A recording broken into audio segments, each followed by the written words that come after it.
حصے کے شروع سے لائن نمبر 1 سورۃ انعام کی آیت نمبر 64۔ اعوذ باللہ من الشیطان الرجیم، بسم اللہ الرحمن الرحیم، قل هو القادر على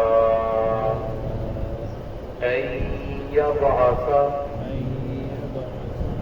عليكم عذابا من فوقكم أو من تحت أرجلكم أو يلبسكم شيعا ويذيق بعضكم بأس بعض، انظر كيف نصرف الآيات لعلهم يفقهون، وكذب به قومك وهو الحق، قل لست عليكم بوكيل، لكل نبأ مستقر وسوف تعلمون۔ بسم اللہ الرحمن الرحیم، قل هو القادر على أن يبعث عليكم عذابا من فوقكم أو من تحت أرجلكم أو يلبسكم شيعا ويذيق بعضكم بأس بعض، انظر كيف نصرف الآيات لعلهم يفقهون، وكذب به قومك وهو الحق، قل لست عليكم بوكيل، لكل نبأ مستقر وسوف تعلمون۔ قل هو القادر على، کہہ دیجیے اللہ رب العزت اس بات پر قادر ہے، ان یبعث علیکم عذابا، یہ کہ وہ بھیجے تمہارے اوپر عذاب، من فوقکم تمہارے اوپر سے، او من تحت ارجلکم یا تمہارے پاؤں کے نیچے سے، او یلبسکم شیعا ویذیق بعضکم یا تمہیں گروہوں کے اندر تبدیل کر کے آپس میں بڑھا دے، وَيُذِيقَ بَعْضَكُمْ بَأْسَ بَعْضٍ تو تم ایک دوسرے کی طاقت کا مزہ چکھو، انظر کیف نصرف الآیات، دیکھو کس طرح ہم اپنی آیات کو، دلائل کو مختلف انداز میں بیان کرتے ہیں، لعلہم یفقہون تاکہ یہ لوگ سمجھیں، غور و فکر کریں، وَكَذَّبَ بِهِ قَوْمُكَ، اے پیغمبر جھٹلایا اس قرآن پاک کو قوموں کا آپ کی قوم نے، وَهُوَ الْحَقُّ اللہ کہ یہ حق ہے، قُلْ لَسْتُ عَلَيْكُمْ بِوَكِيلٍ ان سے کہہ دیجیے مجھ پر تمہاری کوئی ذمہ داری نہیں ہے، میں تمہارے اوپر کوئی وکیل نہیں ہوں، لِكُلِّ نَبَإٍ مُسْتَقَرٌّ وَسَوْفَ تَعْلَمُونَ ہر واقعہ کے لیے مستقر ایک وقت مقرر ہے، وَسَوْفَ تَعْلَمُونَ ان قریب تم جان لو گے۔ اس پہلی آیت کے اندر اللہ رب العزت نے لوگوں کو جھنجھوڑا ہے، فرمایا کہ اللہ رب العزت تو قادر مطلق ہے، ہر چیز پر قادر ہے، وہ اس بات پر قادر ہے کہ تمہارے اوپر عذاب بھیج دے۔ فرمایا تم لوگ اللہ رب العزت کی بات کو ماننے کا دعویٰ کرتے ہو، مسلمان ہونے کا دعویٰ کرتے ہو، اور محمد الرسول اللہ صلی اللہ علیہ وسلم کے امتی ہونے کا دعویٰ کرتے ہو، لیکن فرمایا زبان سے دین کی باتیں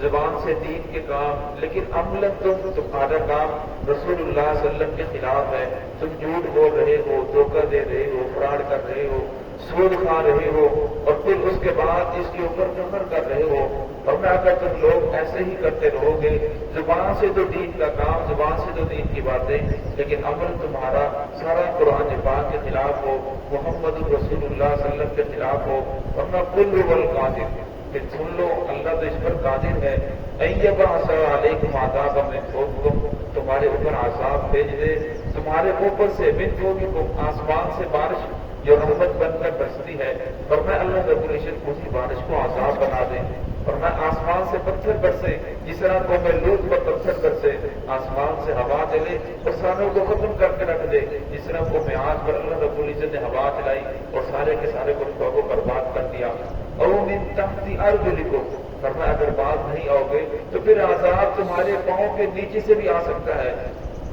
اللہ رب العزت بارش کی کمی کی وجہ سے بارش کم ہو جائے، جس کی وجہ سے تمہارے اوپر عذاب آنا شروع ہو جائے، زمین کی جو پیداوار ہے، کھیتی ہے، وہ کم ہو جائے. فرمایا یہ بھی اللہ رب العزت کی طرف سے ایک عذاب ہوگا. یہ اللہ رب العزت زمین کے اندر زلزلہ پیدا کر دیں اور زلزلے کی وجہ سے تم لوگ اس کے اندر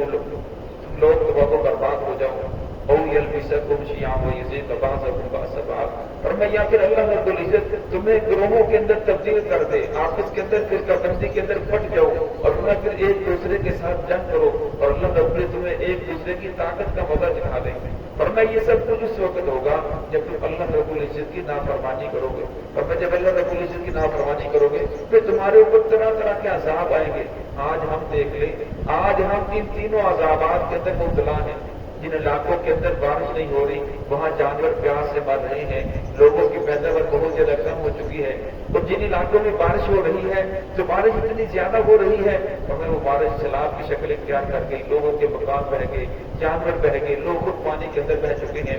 اور فرمایا او من تحت ارجلکم، جب اللہ رب العزت نے بارش کی کمی کی، بارش کی کمی کی وجہ سے پیداوار کم ہو گئی، اور جہاں بارش سیلاب کی شکل اختیار کر گئی وہاں لوگوں کی فصلیں تباہ و برباد ہو گئی.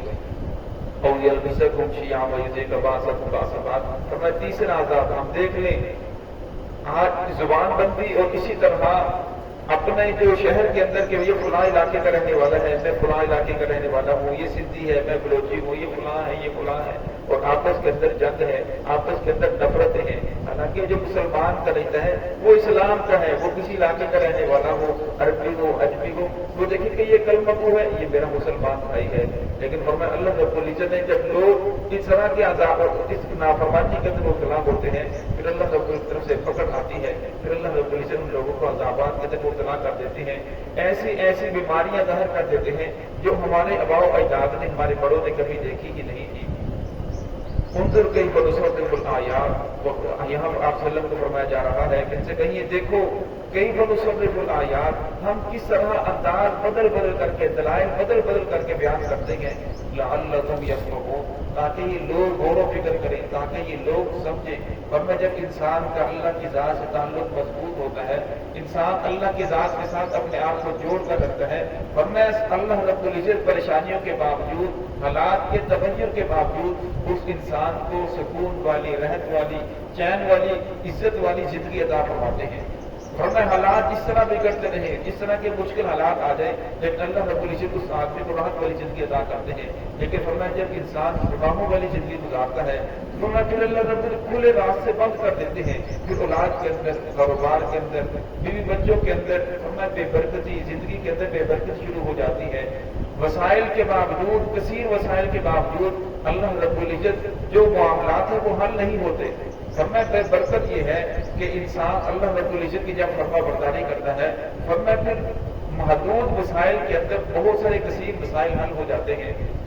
ابراہیم علیہ السلام جب کفر و شرک کے اندر گر کے چاروں طرف سے لوگ جو ہے وہ کفر و شرک والے ہیں، ابراہیم علیہ السلام کا اللہ کی ذات کے ساتھ تعلق تھا، ان لوگوں نے آگ جلائی، ابراہیم علیہ السلام کو آگ کے اندر پھینک دیا. اب آگ اللہ رب العزت کا عذاب ہے، لیکن اللہ رب العزت نے ابراہیم علیہ السلام کے لیے آگ کو گلزار بنا دیا، برتن و سلام علی ابراہیم، آگ کو سلامتی والی بنا دیا. آگ کے شعلے تو جل رہے ہیں اور میں اس کے لیے لائٹیں تو نکل رہی ہیں، لیکن ابراہیم علیہ السلام کو اس کے اندر سکون اور راحت محسوس ہو رہی ہے۔ ابراہیم علیہ السلام کو وہی دعا اللہ رب العزت نے ہوا کی شکل کے اندر اس کو ابراہیم علیہ السلام کے لیے راحت کا ذریعہ بنا دیا۔ فرمایا کہ ساری قوم کے اوپر اگر اللہ رب العزت کا عذاب آ بھی جائے، لیکن فرمایا جو ماننے والے ہوتے ہیں اللہ رب العزت پھر بھی انہیں چین، سکون اور راحت عطا فرماتے ہیں۔ اور بعض مرتبہ نیک لوگوں کے اوپر بھی اللہ رب العزت کی طرف سے عذاب آتا ہے، پکڑ آتی ہے، بیماریوں کے اندر ملوث ہو جاتے ہیں۔ اور اس کی دو وجوہات ہوتی ہیں، ایک تو اللہ رب العزت جو انسان ہے، انسان انہیں کہلاتے ہیں گناہوں کے ہوتے ہیں، اور ان گناہوں کی وجہ سے اللہ رب العزت اس بیماری کو بھیجتے ہیں، پریشانی کو بھیجتے ہیں، تاکہ اس کا معاملہ دنیا کے اندر ہی ختم ہو جائے اور آخرت کے اندر یہ آدمی ہمیشہ ہمیشہ کے لیے جنت کے اندر جانے والا بن جائے۔ اور بعض وقت ایسا ہوتا ہے اللہ رب العزت اس انسان کو جنت کے اندر کوئی محل عطا کرنا چاہتے ہیں، کوئی مقام عطا کرنا چاہتے ہیں، اپنی عبادت کی وجہ سے اس مقام تک نہیں پہنچ سکتا، اللہ رب العزت کے ساتھ کوئی نہ کوئی بیماری کو لگا دیتے ہیں تاکہ وہ انسان اس کی وجہ سے اس کے درجات بلند ہوتے رہیں، وہ وہاں اس مقام تک پہنچنے کے قابل ہو جائے۔ وقت کی قوم کو جہاں وسلم کو فرمایا جا رہا ہے، اے پیغمبر جھٹلایا ہے آپ کی قوم نے اس قرآن پاک کو، وہو الحق، حالانکہ یہ قرآن پاک حق ہے، اور میں آپ کے امتی ہونے کا دعویٰ بھی کرتے ہیں، لیکن آپ کی بات ماننے کے لیے تیار نہیں ہے۔ یہ بھی کہتے ہیں ہم عاشق رسول ہیں، لیکن محمد الرسول اللہ صلی اللہ علیہ وسلم کی عملاً وہ انکار کر رہے ہیں، دھوکہ بھی دے رہے ہیں، جھوٹ بھی بول رہے ہیں، فراڈ بھی کر رہے ہیں، قتل و غارت بھی کر رہے ہیں،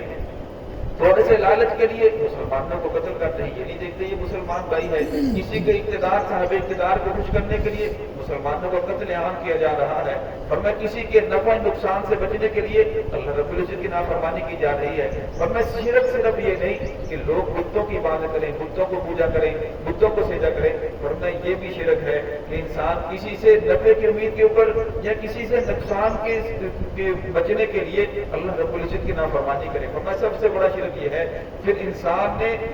اللہ رب العزت کے برابر اس آدمی کو کھڑا کر دیا کہ اس آدمی کی اگر میں شامل نہ کی، اس کی میں نے بات کو نہ مانا اور اللہ رب العزت کی نافرمانی کرتا ہوں تو کوئی بات نہیں، اس کی بات ماننا ضروری ہے، اور اس نے اللہ رب کے برابر کھڑا کر دیا۔ حالانکہ نفع نقصان کو چاہنا یہ تو اللہ رب العزت کا کام ہے، دنیا کی کوئی طاقت کسی انسان کو کوئی نفع نقصان نہیں پہنچا سکتی۔ غالباً احمد علی لاہوری رحمۃ اللہ علیہ ان کا واقعہ ہے، وہ لکھتے ہیں کہ اگر کوئی انسان دکاندار دکان کھولتا ہے، اذان ہو جاتی ہے، لیکن وہ اذان سن کر اپنی دکان کو بند نہیں کرتا، اس لیے کہ اگر دکان بند کروں گا تو میرے گاہک چلے جائیں گے، میری روزی کے اندر کمی آئے گی، ورنہ اس انسان نے رب کو رب نہیں سمجھا، بلکہ اس انسان نے اپنی دکان کو رب سمجھ لیا ہے کہ مجھے روزی دکان کی وجہ سے مل رہی ہے، ورنہ حالانکہ وہ ماں دعوت روزی دینے کا جو ذمہ داری ہے وہ اللہ رب نے اپنے ذمہ لے رکھی ہے، روزی اللہ رب العزت ذات نے دینی ہے،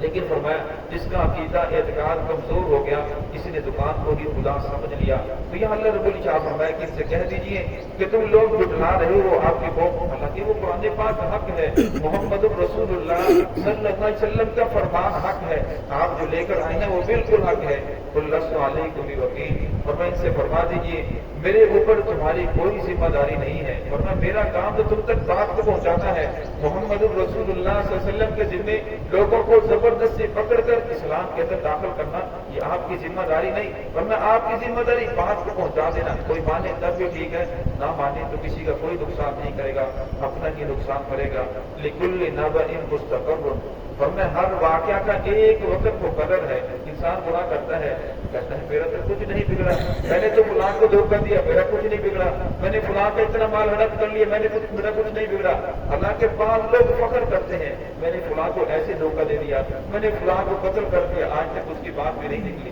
اور میں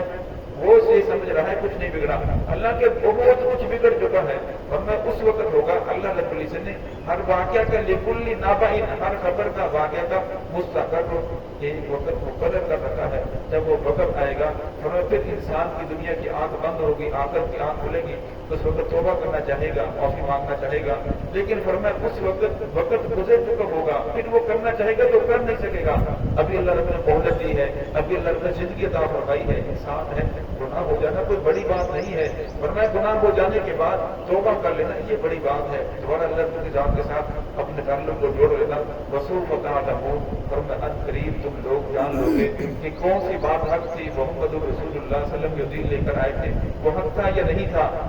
سیدھا راستہ کون سا تھا، غلط راستہ کون سا تھا، ہم نے تو ہر چیز کو کھول کر کے بیان کر دیا۔ دعا ہے کہ اللہ رب العزت ہم سب کو صراط مستقیم پہ چلنے کی توفیق عطا فرمائے۔